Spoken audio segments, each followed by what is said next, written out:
So alcohol impairs your judgment and it decreases your coordination. So your reaction time is slowed and your depth perception's off. Gives you poor vision. Situation that you normally could react in, you would react differently. You wouldn't see it the same way and you might make a poor decision. It has a sedative effect and can make you drowsy. Sometimes you hear someone falling asleep at the wheel, especially after drinking alcohol. So it has many devastating effects on your whole vision of driving, and your reaction time is very slow. Think before acting, think before drinking, think before certainly drinking and driving. According to the CDC, 28 people are killed every day due to drunk driving. In the United States, there's one drunk driving death every 53 minutes. The annual cost of alcohol-related crashes totals more than $44 billion.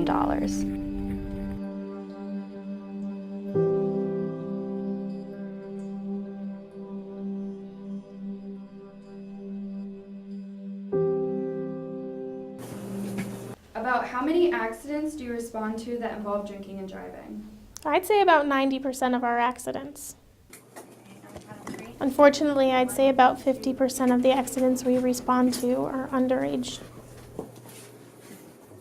We're trained to do a job, and you don't get to pick your patients, sadly. So it's one of those situations where you get on scene and you just try to help that person the best you can, and you think about it afterwards. Listen, she's not going to make it, but I'd really like to talk to her family. It's very difficult. Some of our calls are very young people, and you get to the hospital and all of a sudden, the family finds out and there's screaming, there's crying. If you know the person, it can be rough on you too. We take a lot of this stuff to heart, knowing that there was nothing more that we could do for these people. We're going to have to stop efforts, stop CPR. Time of death, 7:26 p.m. Sorry.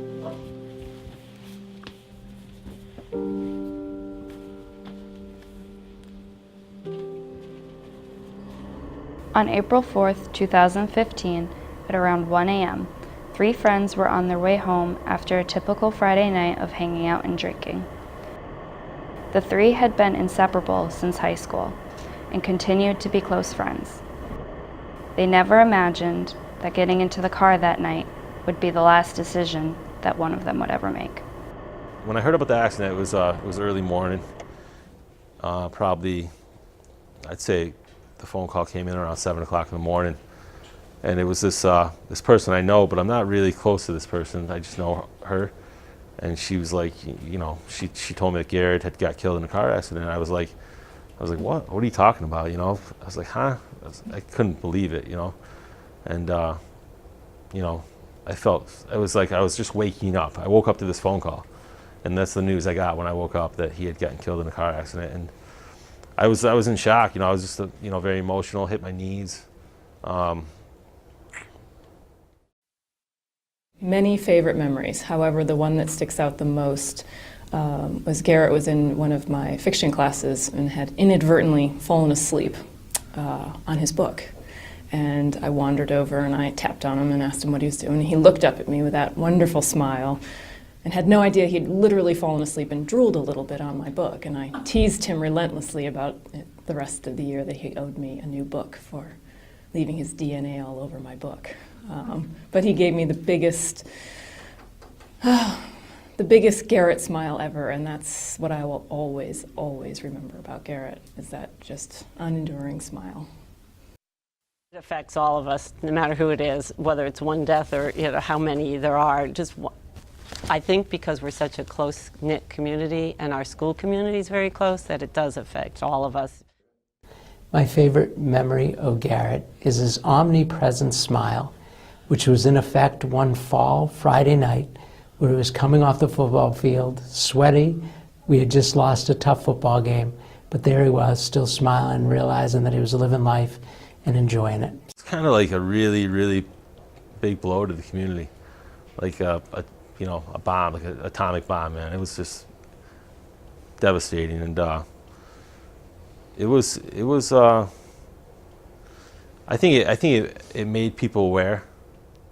I think continuing the education about alcohol is imperative. There's a place for alcohol in society, but it needs to be constantly reevaluated. One of the students that always went by and said hello to me, always stopped, made sure, that he stopped in and said hello. So I was very fond of him, and I loved watching. I watched him mature into a really, really fine young man. So, my favorite memory of Garrett was when we were in the shop at my dad's, and we put his first light bar on. I think it's 32 inches, and sorry, this is a little hard.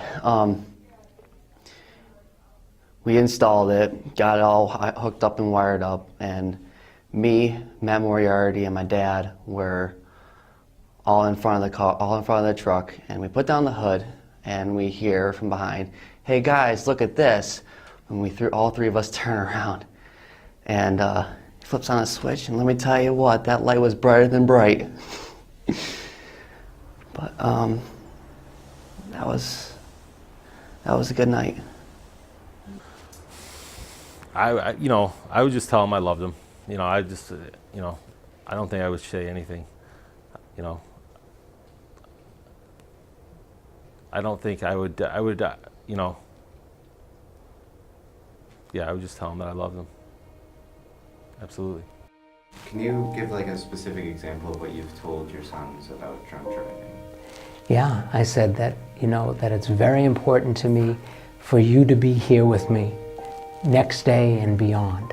So I tell them to be safe. I tell them that if they're in a situation where they feel they're unsafe or someone's driving them that it's unsafe, that I'd like you to call me. I'd like them to call me. And yeah, we may have a discussion, I may be angry the next day, but I want them here with me. In 2005, the state of Massachusetts passed Melanie's law tightening penalties for drinking and driving, including harsher penalties for people under the age of 21. Incidents of drunk driving fatalities decreased from 16,885 in 2005 to 10,265 in 2015. Sadly, in 2016, the numbers increased by nearly 300 deaths. That's a great question. As a community, how can we help people understand the seriousness of alcohol consumption, or help the young people understand that? And I think we just need to keep educating about that, and and use this as an example of what can happen.